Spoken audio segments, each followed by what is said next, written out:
I'm at Harvigo Bear River Preserve, hanging out with a dangerous plant that is also quite beautiful, and it's also quite important to our native ecosystems. This is the California buckeye, Aesculus californica, and you might have seen it because this time of year it is just exploding with these inflorescences.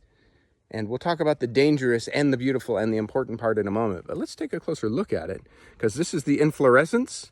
Now, this isn't one flower. This is, I don't know, could be up to 200 flowers, and you might be able to see all these little guys sticking up right there. Those are the stamens, the male parts of the flower that produce the pollen, to be compared to the ones we can't see in there, which are the pistils, are the female parts of the flower. And very important and beautiful.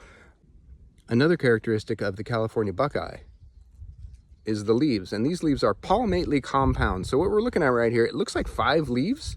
This is actually 1 leaf, and these 5 little leaflets make it palmately compound. Think of it as all the leaves come out of one spot, like a palm of a hand, like our fingers come out. So this is palmately compound. So you might think of the California buckeye waving at you when you walk by. Hello, I'm dangerous. We'll get back to you in a minute on that. Clearly it's not that dangerous. If I'm hanging out with it right here, I'm not gonna eat it. And the California buckeye looks very different times of the year, which is not surprising for a plant. It is deciduous, but one thing about this one, it is summer deciduous. So while other plants are hanging on to their leaves throughout the summer and it's hot and they got to fight to keep their moisture, California buckeye is like, I'm just going to hang out and I'm going to drop my leaves in July when the rest of you are going to wait till autumn, and I will conserve that energy. So that's one unique thing about them. You'll see them showing off their beautiful silvery smooth bark in times of the year where all the other trees have leaves.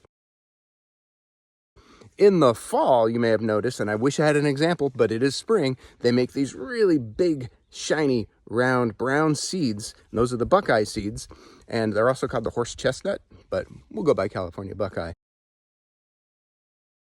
And those are poisonous, like every other part of this plant is poisonous, but not to California ground squirrels and western gray squirrels. They will eat those seeds, okay? Deer will sometimes eat these poisonous leaves when they're fresh and they're young and they haven't developed all their poisons.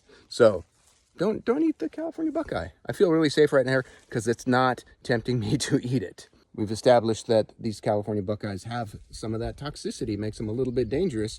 Definite beauty throughout the year, but they're also very important for the indigenous people and for the native pollinators. Butterflies and other insects really enjoy these flowers that I talked about a moment ago. And the indigenous people use this for a few different things. They use that toxicity to their advantage because they would take those buckeye seeds that I described to you. Imagine that buckeye seed right there.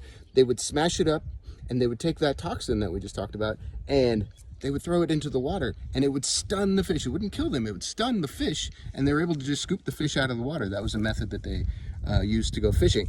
And it turns out if they threw that toxin in the water and a fish got stunned and they weren't able to catch it, the fish recovered fine, okay? Also, we mentioned there's so many toxins in this, they would use those buckeye seeds as food.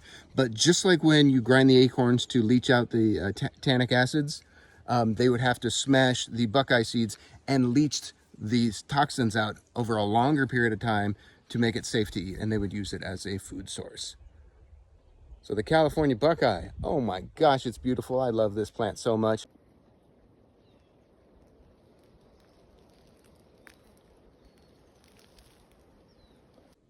Don't forget to wave at a California buckeye next time you see one, because it is waving at you with its palmately compound leaves. And don't eat them, of course, unless you're a squirrel. Are there any squirrels watching?